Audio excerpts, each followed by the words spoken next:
ating saligang batas na sa bawat paglilitis, ang isang individual ay nahaharap sa malalim at napakalaking makinarya ng buong Estado.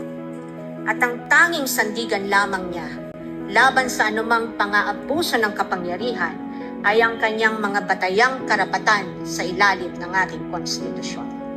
Kaya't mahalagang linawin na sa gitna ng pagtatangkang ikondisyon ang kaisipan ng mamamayang Pilipino at sa gitna ng walang humpay na komentaryo sa mga pampublikong espasyo, wala pang maituturing na anumang ebidensya o aligasyon na napapatunayan ng prosekusyon sa simpleng dahilan na ang bawat ebidensya ay kailangang dumaan muna sa paglilitis at pagsusuri ng korteng may tanging kapangyarihan sa ilalim ng ating saligang batas.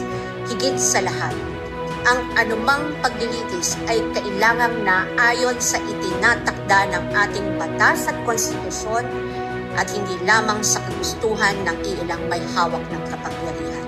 One might ask, why is it important that we must not forget these basic principles? The ruling of the Supreme Court tells us why.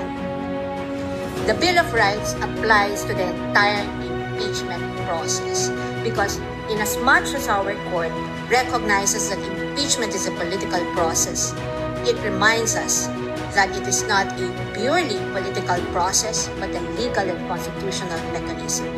Thus, if we are to uphold the rule of law, serve justice, and invoke the accountability mechanism, then this court and we as a people must guarantee that all efforts to hold our leaders accountable must be done right. This we must not forget. I thank the court and the public